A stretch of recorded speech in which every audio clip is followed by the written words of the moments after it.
This is Radio Nepal. I'm Dila Prasai with the news, the headlines first. Current sessions of both houses of federal parliament expire from midnight yesterday. Floods and landslides kill 23 people in Assam, leaving 10 others injured. And European Union calls for war crimes tribunal over Ukraine mass graves.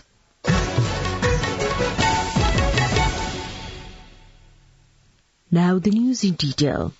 The current sessions of the House of Representatives and the National Assembly have expired from midnight yesterday.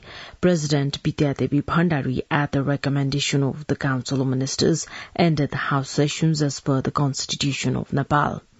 According to a notice issued by the National Assembly, the National Assembly meeting scheduled for September 18 will automatically be cancelled. Leaders on behalf of their political parties put their views in the final meeting of the House of Representatives.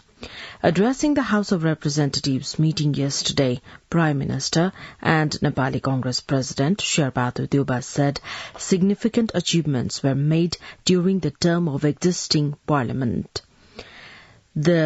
He also claimed that the Constitution and democracy were protected all because of the present government and the ruling alliance.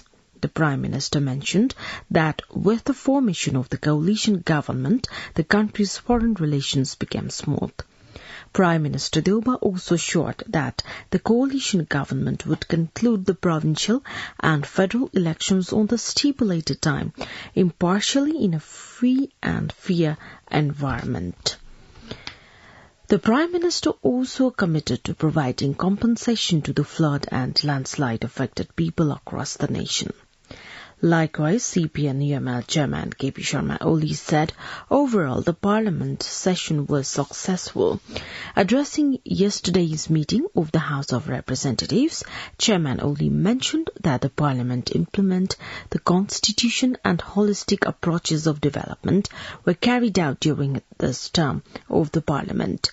Chairman Oli said the governments elected from this Parliament had gained significant achievements, stating that post-earthquake reconstruction works had moved ahead in a remarkable manner.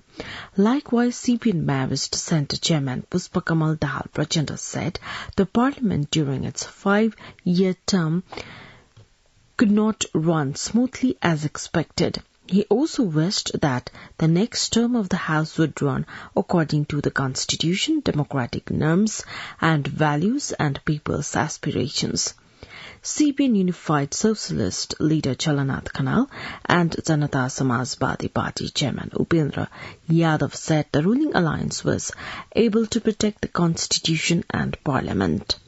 Former Prime Minister Baburam Bhattrai said the issues of national concerns were not discussed sufficiently due to the political parties' interests and alliances.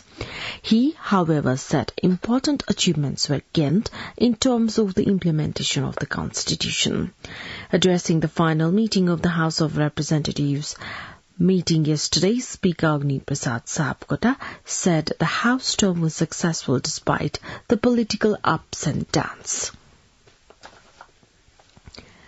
Monsoon rain-induced landslides and floods have killed at least 23 people in Assam, leaving other 10 people critically injured. Assam Police Chief DSP Narayan Dangi said all the deceased had been identified. As per the police report, a minor was swept away by a landslide in Thakari Rural Municipality 2 and a man got killed in the flood of the Charai River in the same rural municipality. Likewise, 9 people were killed in the disaster in Durmakand Rural Municipality 5. Similarly, a total of 12 people were killed in the disasters in Kamal Bazar Municipality, wards number 6 and 8.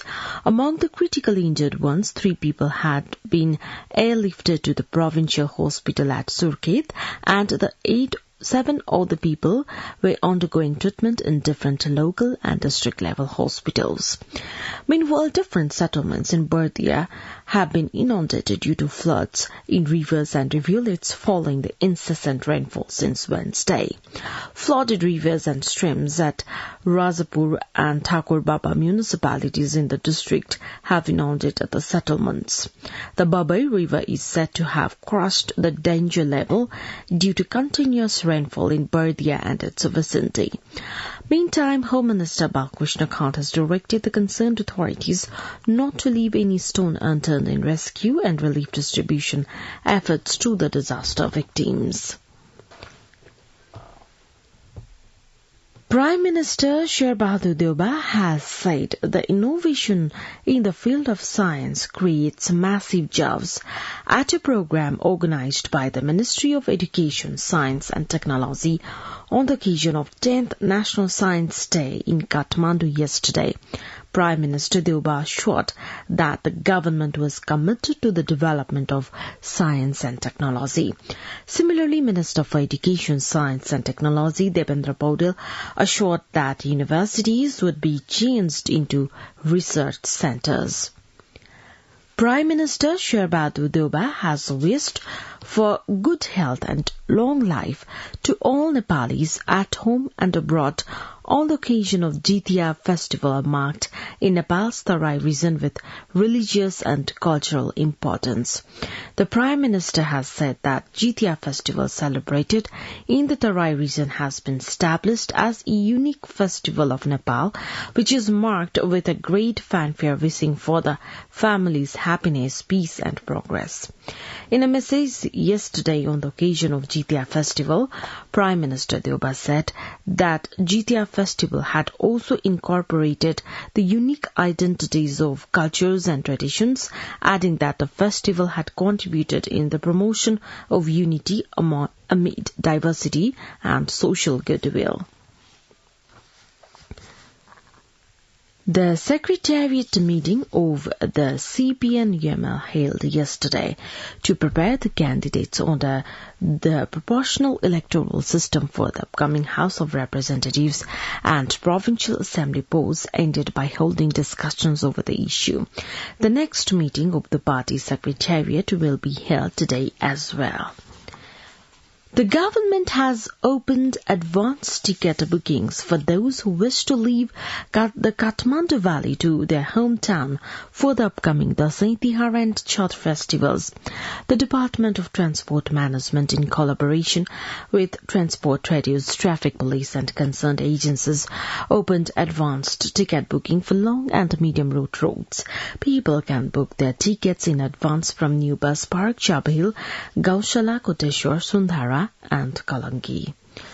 You're listening to Radio Nepali 10 English News Bulletin. We continue with the international updates now. The European Union presidency has called for the establishment of an international tribunal for war crimes after new mass graves were found in Ukraine. The appeal follows the discovery of Ukrainian authorities of about 450 graves outside the formerly Russian-occupied city of Izium, with some of the exhumed bodies showing signs of torture. Ukrainian leader Volodymyr Zelensky, in his evening address, said the new evidence of torture was obtained from the bodies buried there. More than 10 torture chambers had already been found in various cities and towns liberated in Kharkiv region, he added, describing the discovery of electrical implements for torture. U.S. President Joe Biden has reached London ahead of Queen Elizabeth's funeral. He is expected to pay tribute at a coffin on Sunday and will later join King Charles and dozens of other world leaders for a reception ahead of Monday's grand state funeral.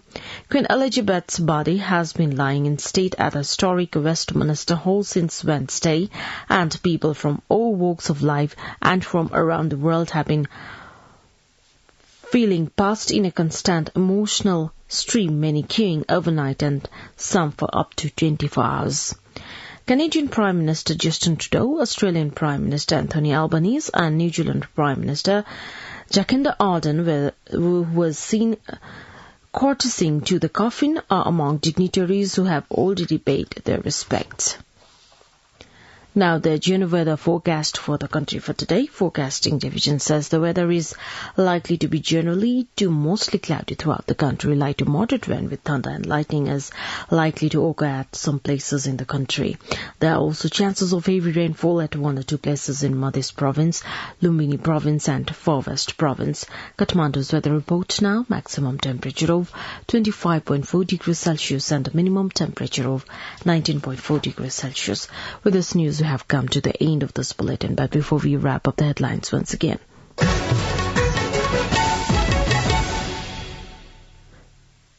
Current sessions of both houses of federal parliament expire from midnight yesterday. Floods and landslides killed 23 people in Assam, leaving 10 others injured. And European Union calls for war crimes tribunal over Ukraine mass graves. Well, that's all that we have for this edition. Our next English news edition is at 2 in the afternoon. You can also listen to us online at our website www.radionepal.gov.np for more news and online programs. Stay tuned, stay safe and have a good day.